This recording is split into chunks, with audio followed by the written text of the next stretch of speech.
It is time of the year that Muslims are making their way to Hajj. Those of us who are curious what Muslims do in Hajj, so we go to Islam QA to find out.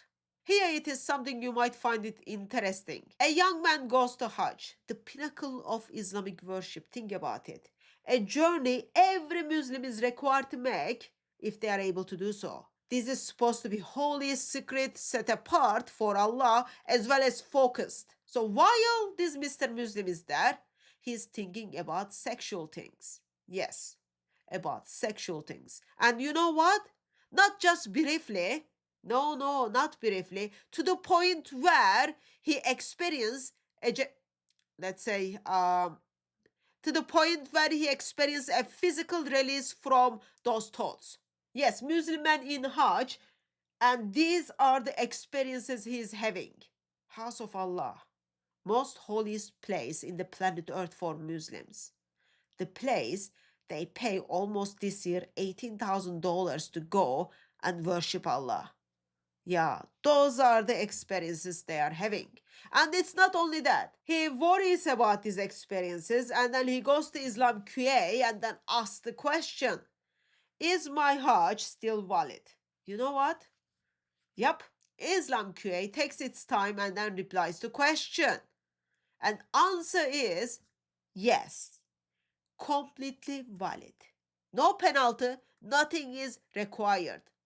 Just think about that. Seriously, think about it. You are in the one of the most holiest place. You are in one of the most holiest city. Come on, think about it. You are in front of black stone, Kaaba, all those hills, all those pagan things. You are in the house of Allah. Yet, your mind is filled with the sexual thoughts. You are performing one of the greatest acts of devotion while your heart is filled simply with sexual desires and sexual thoughts. In a way, you've got a physical evidence of that sexual desire, sexual thoughts. And what happens? Islam steps in and then says, yes, that counts as a full worship. Doesn't that raise a serious question? What kind of worship is this?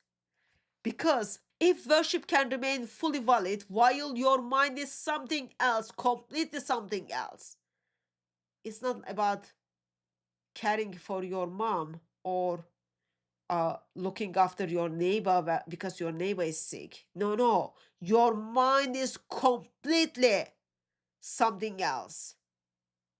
That sex house. Even in that moment, what exactly God is looking at? Is this just like outward actions? Is this just checklist? Is this just rituals? Because the reality is, this shows us, expresses a religion where your external acts is perfectly preserved even when the eternal reality is clearly disconnected. That's what it is. Because you went to Hajj, even though you taught all these things and then you had the physical release of those kind of things, still apparently your worship counts. I know people struggle with their thoughts. We all struggle with our thoughts. And wrong thoughts comes to our mind. But in here, we are not talking about thoughts in everyday life, right? We are talking about the highest moment of devotion in Mecca, in Kaaba, among all other Muslim men. And some women were lots of other things happening to those women. But among all other Muslim men who are trying to do exactly the same type of worship with you, your thoughts goes to sexual things. As I said, this is the holiest place of Islam in the planet Earth, and this is the highest moment of devotions for Muslims. And if even that moment does not require a transformed heart, then what does? There is a tension, right, that you cannot ignore. Not only this 24 years old Mr. Muslim but is brave enough to ask the question to Islam QA, and then you've got scholarly response to him. No, no, there is another tension here. A religion that simply emphasizes the ritual so strongly, yet allows heart to be somewhere else, and still calls it full acceptable worship. Simply ask yourself just a simple question to yourself, honest and simple question. Is true devotion just about what you do outwardly?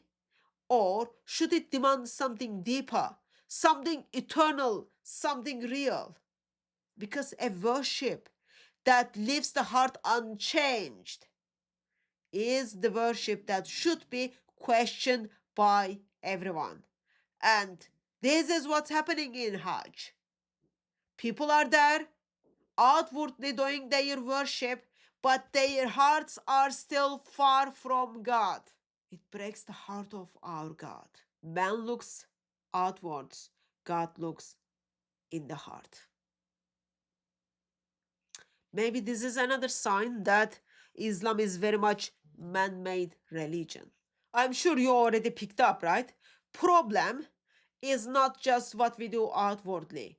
It is what is in our hearts. And deep down we know we are not perfect, we are not pure. Not even in our best moments.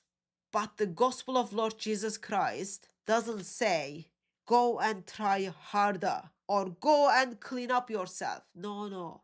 It is that God Himself has come near. The Father has eternally loved the Son through Him. He invites us into the same love. Not because we earned it. No, no. Because Christ is so perfect, so awesome, so glorious, and we are not. He doesn't just fix our actions, He gives us new heart. So real worship is not about standing in the right place, in the right state, in the right country, in front of the right building. No, no.